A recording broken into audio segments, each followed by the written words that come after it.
Hey, Maddie and Emma. So your mom tells me that you guys have taken what we learned last week about the fight, flight, freeze and the panic button, and you've been writing your sentences, and you guys are doing really well. Sounds like you had a great competition, Emma, and it sounds like, Maddie, you've been doing your giants. So I'm really, really proud of you.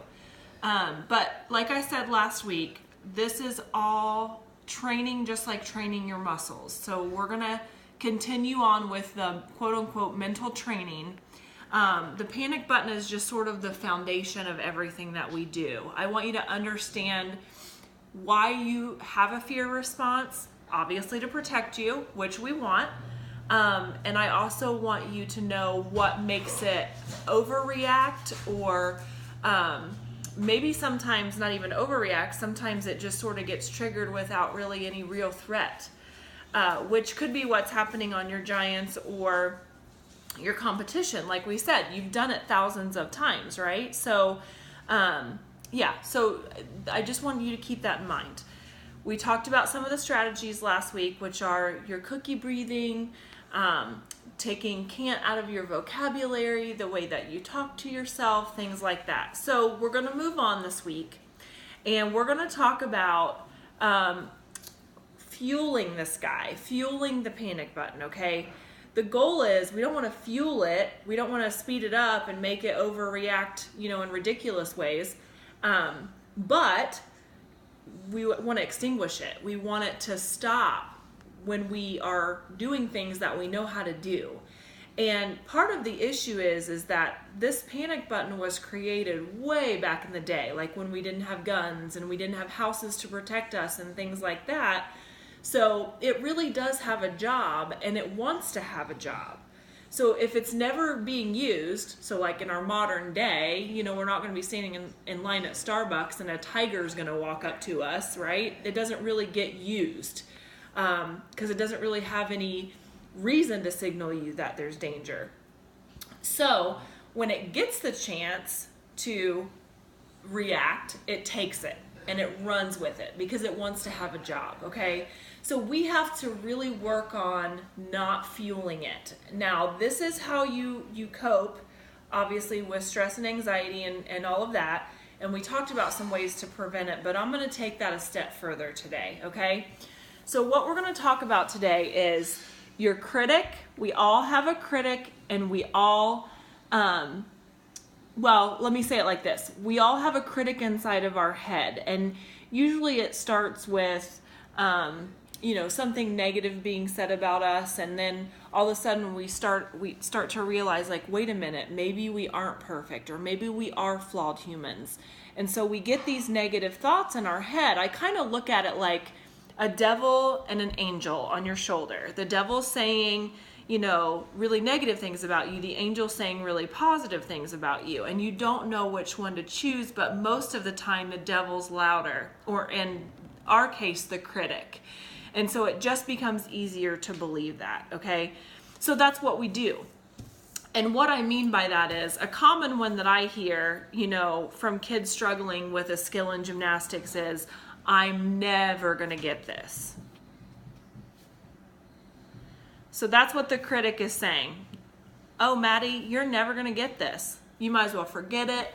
You're never gonna get that giant. Your bar routine's always gonna be this. You're not gonna be able to move on to level 8, blah, blah, blah, blah, blah. So that's what your critic starts saying to you. Well, what do you think that does to this panic button? If already the panic button wants to react and wants to prevent you from getting hurt, it's like, well, if Maddie doesn't trust herself, if she thinks she's never going to get it, well, then I definitely shouldn't trust her. So it starts going beep, beep, beep, beep, right? I mean, this can be done throughout the day. So by the time you get to practice, you could already be heightened and worked up because of the way that you've been talking to yourself during the day. In Emma's case, it might be, the critic might say, I'm going to screw this up. I'm going to screw the competition up. So you start saying these things to yourself, or the critic starts saying these things to yourself for so long, you start to believe it. It sets your panic button off. It affects your confidence. When your confidence is low, then that also affects your panic button. So really, the idea of this is we need to protect this panic button. Not only do we need to protect it, but we need to control it, because right now it's controlling us. When you feel that fear and it feels so intense, that is your panic button controlling you. And we need to get that control back. So part of this is all of those exercises that I gave you guys last week. Now we're adding to it with this critic reality. So let's think about this. So let's say, Maddie, that your critic says to you, I'm never going to get this, right? Well, is that the truth?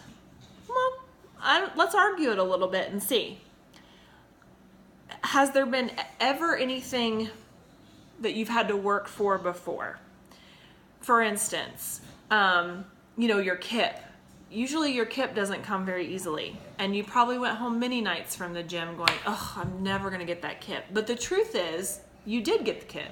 And you've moved on from the KIP, right? So I'm never going to get this probably isn't accurate. Probably something that you need to say to yourself instead of that is, I have a 100% success rate at getting through difficulties, because my guess is that you've really never failed. Something may not have come as quickly as you like, but my guess is, Maddie, that anything that you've worked towards hard enough, you've gotten eventually. So instead of that critic saying to you, Maddie, you're never going to get this, I don't know why you keep trying, you're going to go, you know what, dude? I have a 100% success rate at getting through things if I put my mind to it, so you can just stop, right? I mean, really, that's the way we need to kind of be talking to ourselves. For you, Emma, thinking, I'm going to screw this competition up. My teammates are going to be so mad at me. I'm going to blow this. It's not going to be good. We really need to, again, flip the script and really have reality on our side saying, I know what I'm doing. I know what I'm doing out there on the floor, and even if I messed up, it's not the end of the world, right? So the truth is, the reality that you might say to yourself is, I'm human, and if I make a mistake,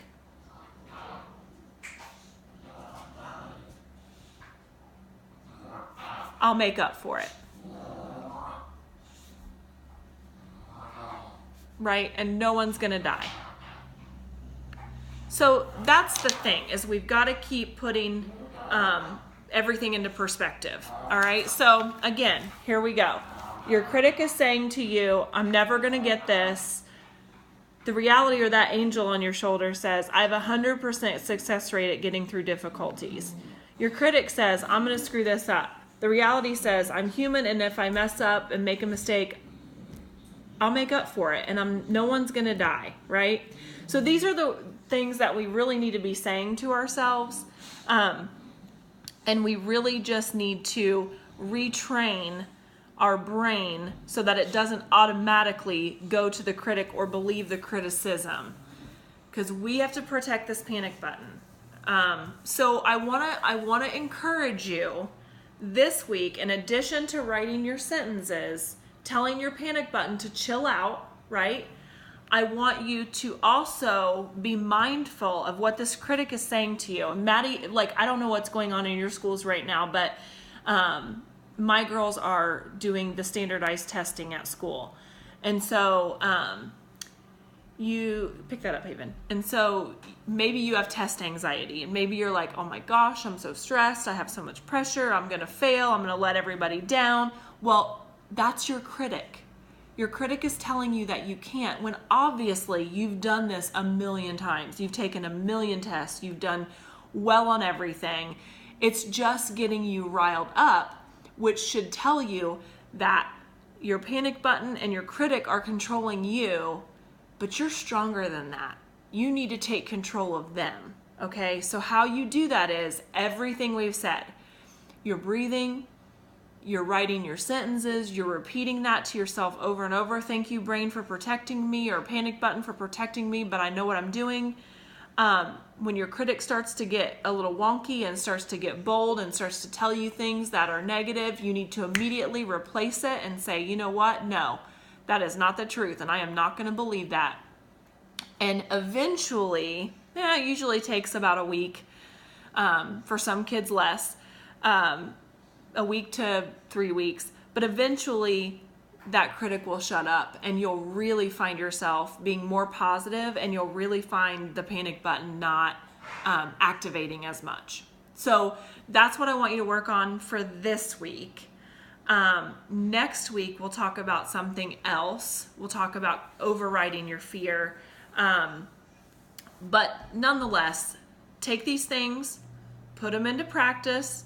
This is work, right? This is mental training, just like physical training, but it's a secret weapon.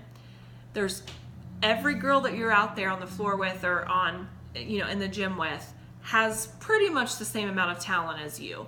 What's going to separate you is this mental toughness, okay? So I want you guys to view this as a weapon, as a secret, as an advantage over your competition, right? So you're doing something that other people aren't, and you're getting your mind tough. And it's not just going to serve you in your sports, it's going to serve you in life too. So anyway, that's what I want you to work on this week. Be mindful of what your critic is saying and immediately replace it with reality. And then we're going to add to what we already know about the panic button and the fight, flight, freeze. And your mom will give me updates. If you want to text or FaceTime, let me know. I'm here. And then we'll add on next week about overriding fear. All right, girls. Have a good rest of your week. Good luck this weekend, Maddie.